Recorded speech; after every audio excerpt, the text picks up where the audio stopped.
Is it clear? Yeah. So this is our journal entry for activity 7.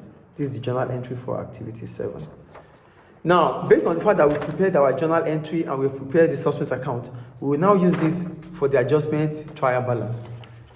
So the trial balance has, the capital is fine. We don't have any issue with the capital. It's 22,350. Then the drawing is fine. It's 9,000. Inventory, that's the opening inventory, 7.5. We don't have issues with it. Whatever we have issues with are the trade payables, the trade receivables, the revenue. Are you with me? Yeah. Okay. So we go on. Our trade receivable is 8,850. Then we have our trade receivable in the suspense account to be 450.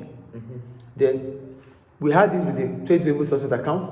Then our journal entry is having a 39 credit. So that means that is 8,850 plus the figure on the credit side of trade receivable account minus the figure on the debit side. Sales returns, so 39. So that's 8,850 plus the credit side of the suspense account, which is 450, minus the debit side, which is sales returns. Because they return it, you have issued the credit note for that. So it has to be deducted from the invoice. The trade receivable are those owing Roger. So now that there's a return, you have to take it away from the total trade receivable.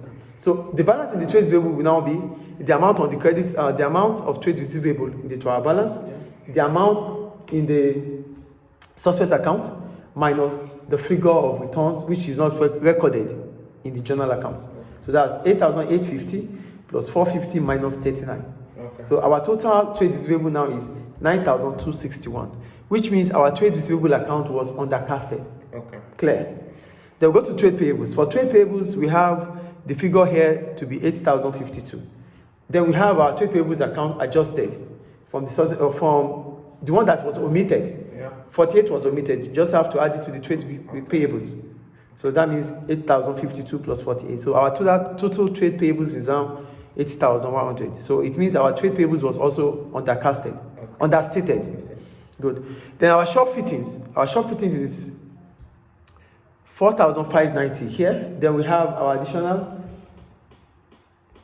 1,320, which we have to take away from the shop fittings for purchases.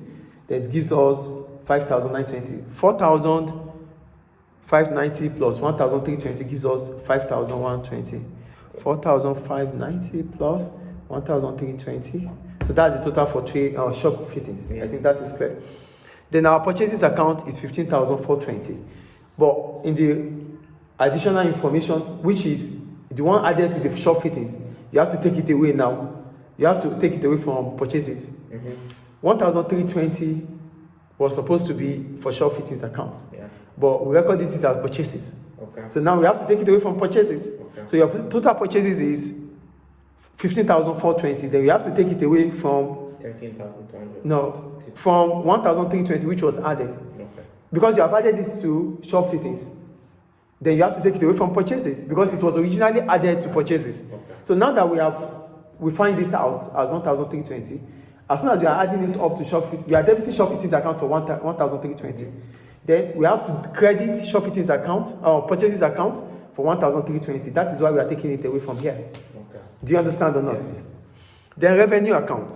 For revenue, we have 22,380.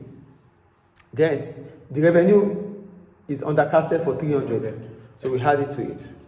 So that's 22,680. Done. The general expenses, we don't have issues with the general expenses. It's 2,580. It's on the right side. The cash and bank, 4,980 is on the right side. Then return outward, which is 39. Return outward. Sales returns is 39. Trade receivable, yeah, that's it. We have returns. No, our return is there. Return outward, which is 120, done. Then our suspense account, which is 102, is over because we already find it here in the suspense account. So the total of the debit side of the trial balance is 9,000 for drawings, 7,500 for inventory, 9,261, which is adjusted trade receivable, 5,910, which is adjusted fittings, purchases, which is adjusted, 14,100, revenue, okay, it's on the credit side, general expenses, 2,580, cash and bank, 4,980, returns 39. So the total on the debit side of our adjusted trial balance for Roger is 53,370. And on the credit side, we have capital, which is 22,350. We have our trade payables, which is 8,100 adjusted.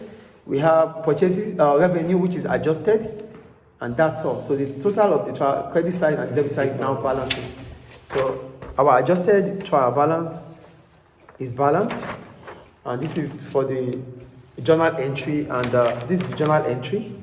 This is the journal entry for activity 7, and this is the adjusted trial balance for activity 7, which will be attached to the video. Thank you.